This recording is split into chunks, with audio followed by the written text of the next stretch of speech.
really wanted to do at the start is deliver on great player fantasy. And as we started diving, we had two emerging player fantasies that were awesome, the Shinobi and the Samurai. What we didn't want is try to dilute them into one fantasy. We really wanted to explore both sides. So that's something where we said, well, we need two characters.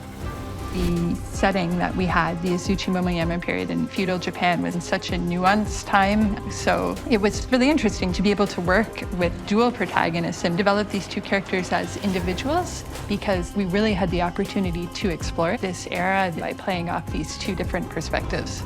As we worked our way through it and came up with a dual protagonist, it became very clear that Naoe is the stealth character and Yasuke is the fight character. Speed and agility on one side, then brawn and strength on the other. They differ in every possible way we could make them differ.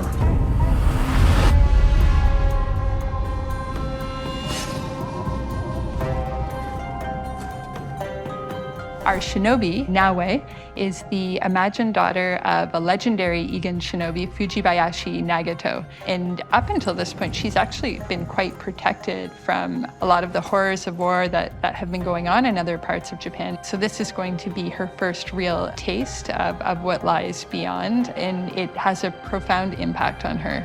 I wanted to have the stealth as a core pillar in Assassin's Creed Shadows. Player will recognize the classic Assassin's Creed experience in Naoe, but we're adding a lot of things that make her super unique, so she's the best assassin ever. We wanted Naoe to be extremely fast, efficient, acrobatic. We've worked a lot to make sure that she has the coolest, most spectacular parkour we could give her.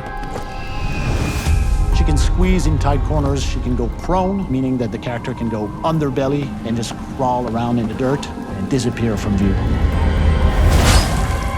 We really wanted to leverage all the light elements that come with our new tech and use it in a core way for our shinobi fantasy specifically. So what that means, at night, you have to read the environment and hide in the pockets of shadows that are cast naturally in the world. And that affects how NPCs can see you and if they can sense you at all. What we want the player to experience is the feeling of being the predator. So you feel like a ninja, you can break light, you can vanish in the shadows, and you're flipping on roof with the physics-based grappling hook, so the stealth is more rich than ever, and you really feel that she's like a blade in the shadows.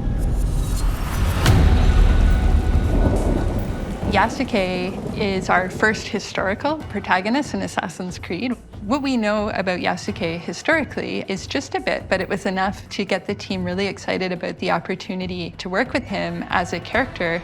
He can fight his way out of anything, but he's also super smart and can think his way through things equally as well, and is going to be somebody who always has a commanding presence. So especially in combat, when we think about Yasuke, it's really about dictating how the fight will go.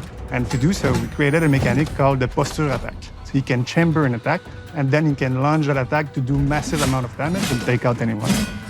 Yasuke is very, very strong. He can barge through reinforced doors, he can lift heavy objects that Naoe can't, but that means that he's somewhat slowed down compared to Naoe.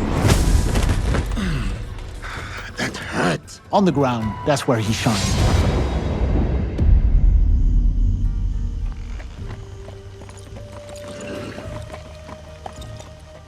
We have two characters who have such different gameplay styles. So for every situation, every gameplay moment you're going to encounter, you really need to think through everything from these two perspectives. Blood must be paid in blood, Yasuke.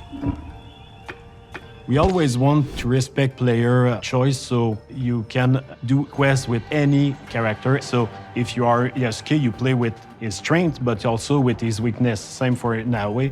Each character has their own skill trees, but also they can master the different weapons. So it's not just about stats, it's about the player competency to really understand how the different mechanic works. They have different speeds, they have different HP, they have different gear sets, so they're very unique and they're a great balance of two player fantasies. The most exciting part of having our dual protagonist is the distinction and the fact that they don't really overlap. Narratively, they have common goals and they are aligned on what they want to do, but the way they go about it is drastically different. Sometimes playing Naoe, even if you're very good, you'll hit a wall. Some enemy is gonna kick your ass, and you go, you know what? Let me switch. And the same is true for Yasuke. Sometimes you'll get a setup, a couple enemies are high on rooftop that you cannot quite reach, and having to go, you know what? Let me switch back to Naoe. And having this push-pull that players get to experience of which characters is good in what situation, it gives us lots of levers to play with and try to break the mold, I think is the most fantastic thing we've achieved with our dual protagonist from a gameplay perspective.